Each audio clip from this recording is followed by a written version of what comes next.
வணக்கம். செல்வகுமாரின் மாலை வானிலை ஆய்வறிக்கை. அதிகாரப்பூர்வ வானிலை அறிக்கைக்கு இந்திய வானிலை ஆராய்ச்சித்துறை அறிக்கையை பார்க்கவும். 2025 ஜூலை 30 புதன்கிழமை மாலை நிலவர ஆய்வறிக்கை. இன்றைக்கு எதிர்பார்த்தது போலவே டெல்டாவிலே மழை, ஆங்காங்கே தூறல் நனைக்கும் மழைப்பொழிவுகள், மேகம் உருவானதுமே மழை.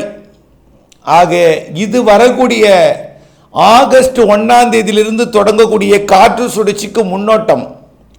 ஆகஸ்ட் 2லிருந்து பரவலாக பெய்ய போகிற மழைப்பொழிவு படிப்படியாக ஆகஸ்ட் 7, 8, 9லிருந்து 100% உறுதியாக அனைத்து மாவட்டங்களுக்கும் ஒரு வேறுபட்ட வானிலை அமைப்பை ஏற்படுத்தி வழக்கத்திற்கு மாறான ஒரு அமைப்பால் பேசுபொருளாக கூடிய மழைப்பொழிவு இடிமின்னலுடன் கொடுப்பதற்கு உறுதிப்படுத்தி இருக்கிறது இந்த அமைப்பு.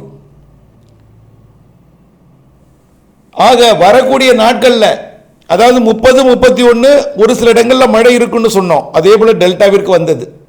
இன்னும் ஆங்காங்கே மழைப்பொழிவு, சாலை நனைத்திருக்கும், உடனடியாக காய்ந்திருக்கும், தூறல் விழுந்திருக்கும், அது நின்றதுமே காய்ந்திருக்கும். அந்த அளவிற்கு கடும் வெயிலுக்கிடையே மழைப்பொழிவு கொடுத்தது. இந்த மழை நாளை மாலை இருக்கும். 31ஆம் தேதி.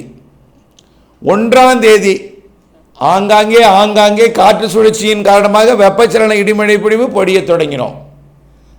1ஆம் தேதி ஆங்காங்கே தென் மாவட்டங்களுக்கு உண்டு, டெல்டா மாவட்டங்களுக்கு உண்டு, வட மாவட்டங்களுக்கு உண்டு.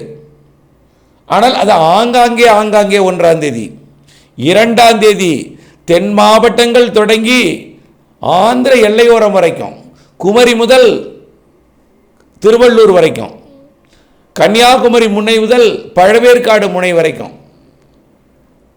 அனைத்து கடலோர மாவட்டங்கள், அதனை ஒட்டியுள்ள உள் மாவட்டங்கள், அதனை ஒட்டியுள்ள மேலும் உள் மாவட்டங்கள், மத்திய மாவட்டங்கள் வரைக்கும் கண்டிப்பாக 2ஆம் தேதி, அதாவது சனிக்கிழமை, ஆடி பெருக்கு தினத்தன்றுக்கு முந்தைய நாள் நல்ல மழைப்பொழிவு காத்திருக்கிறது.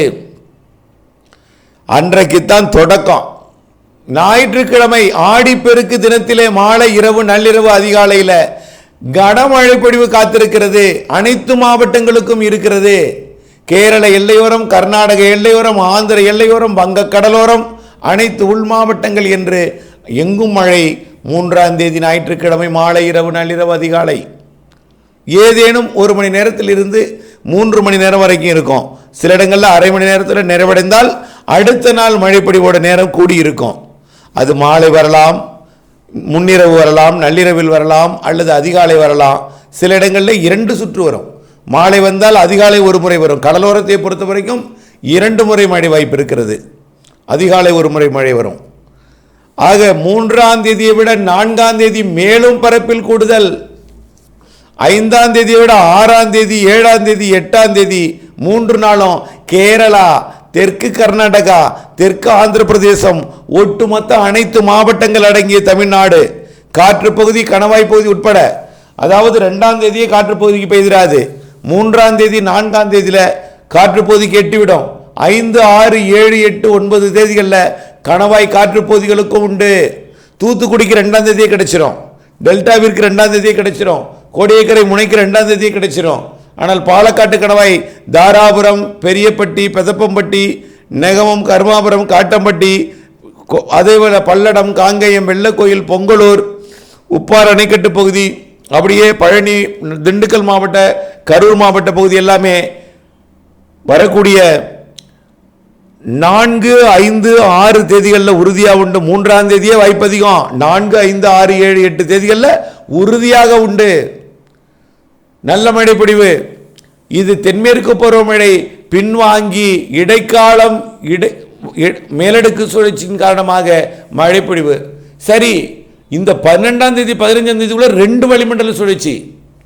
ஏற்கனவே அதை காலை சொல்ல மறந்தேன். 2 வளிமண்டல சுழற்சி அடுத்தடுத்தது ஒரே வழித்தடத்தில். அது முடிஞ்சவுடனே வங்கக்கடல் நிகழ்வு தெற்காந்திராவிற்கு வரும்போல் தெரிகிறது. அடுத்தது ஆகஸ்ட் 15 தேதியிலிருந்து 22ஆம் தேதிக்குள்ள ஒரு நிகழ்வு. அது தெற்கு ஆந்திரா, மத்திய ஆந்திரா, மசூலிப்பட்டினம், சென்னைக்கு இடைப்பட்ட பகுதி வழியாக அந்த காற்று சுழற்சி நகரும் என்று எதிர்பார்க்கப்படுகிறது. ஒன்று காற்று சுழற்சியாகவோ அல்லது தாழ்வு நிலையாகவோ. அந்த மழைப்பொழிவும் தமிழ்நாடு, தெற்கு ஆந்திரா, கர்நாடகா, கேரளா, ஆக அதுவும் வட மாநிலங்களுக்கு வலுவாக, வட மாநிலங்களுக்கும் இருக்கும், தென் மாநிலங்களுக்கும் உண்டு. தென் மாநிலங்களில் ஆந்திர பிரதேசத்தை மையமாக வைத்து முன்கூட்டியே தொடங்கி இருக்கிறது மழை. ஆகஸ்ட் இறுதியிலேயும் நல்ல மழை. ஆகஸ்ட் இறுதியிலேயும் ஆந்திர பிரதேச நிகழ்வு. செப்டம்பர் 2வது வாரத்திலிருந்து வலுவான நிகழ்வுகள். செப்டம்பர் 2வது வாரம் மற்றும் செப்டம்பர் இறுதி வாரம், அக்டோபர் 2 நிகழ்வு என்று அந்த செப்டம்பர் 2வது வாரத்திலிருந்து அக்டோபர் 15ஆம் தேதி 2வது வாரம் வரைக்கும் அந்த செப்டம்பர் பின்னரை பகுதி, அக்டோபர் முன்னரை பகுதிகளில் தென்மேற்கு பருவமழை நிறைவடையக்கூடிய உச்சபட்ச நேரத்தில் அந்த 30 நாள் உச்சபட்ச மழைப்பொழிவை வலுவான நிகழ்வின் காரணமாக கொடுக்கும். ஆந்திர பிரதேசம், தெலுங்கானாலாம். அப்பொழுது தமிழ்நாட்டுக்கும் கொடுக்கும். இனிமேல் தமிழ்நாட்டிற்கு மழை பற்றாக்குறை என்பதற்கான வழியே இல்லை, இல்லவே இல்லை. தயவு செய்து எங்களுக்கு மழை பெய்து விடுமா, எங்களுக்கு மழை பெய்யுமா என்று கேட்க வேண்டாம். வர வர உங்களுக்கு நம்பிக்கை வந்துவிடும். வரக்கூடிய 1ஆம் தேதி ஓரளவு நம்பிக்கை வந்துடும். 2ஆம் தேதி கடலோர மாவட்டங்கள், தென்கடலோரம், வடகடலோரம், டெல்டாவெல்லாம் பெய்யும் பொழுது உள் மாவட்டங்களுக்கு நம்பிக்கை வந்துடும். ஆக வானிலை ஆய்வு நிறுவனம் அறிவித்த பொழுதே நம்பிக்கை வந்துடும். ஆகவே அதற்கு பிறகு எல்லாரும் பார்க்க தொடங்கிடுவீங்க வானிலை அறிக்கையை. அதுக்கப்புறம் கடலோரம் பெய்யும் பொழுது உள்ளே பெய்ய போகிறது என்கின்ற நம்பிக்கை வேண்டும். அதற்கு பிறகு உள்ளேயும் பெய்யும், பிறகு மேற்கு தொடர்ச்சி மழை பெய்யும், கேரளா பெய்யும், கர்நாடகா பெய்யும், எங்கும் பெய்யும். இடியுடன் கூடிய மழை, மின்னல் இடியுடன் கூடிய மழை என்பதை புரிந்து கொள்ள வேண்டும். ஆகவே ஆகஸ்டில் 15ஆம் தேதிக்குள்ளே 2 நிகழ்வு, 15லேருந்து 22 ஒரு நிகழ்வு. அதுவும் ஆந்திர பிரதேசம்தான். தமிழ்நாட்டுக்கும் மழை உண்டு, வட தமிழ்நாட்டுக்கு அதிக மழை இருக்குது. 2வது நிகழ்வு அது ஆகஸ்ட் 15 to 22. ஆந்திர பிரதேசம், தெலுங்கானா, வட தமிழ்நாடு, கர்நாடகா எல்லாம் நல்ல மழை பொழிவு இருக்குது. அதனைத் தொடர்ந்து ஆகஸ்ட் இறுதியில் அதே போல தான் வட தமிழ்நாடு மற்றும் தெற்காந்திர தெலுங்கானா. செப்டம்பர் 2வது வாரம் அவ்வளோதான். ஆகஸ்ட் அதுக்கப்புறம் ஆந்திர பிரதேசம் தான். செப்டம்பர் 2வது வாரத்திலிருந்து அக்டோபர் 15ஆம் தேதி 18ஆம் தேதி வடகிழக்கு பருவமழை அக்டோபர் 18 தொடங்குது. அந்த தேதி வரைக்கும் நல்ல ஒரு சிறப்பானது ஒரு மழைப்பொழிவை கொடுக்க இருக்கிறது.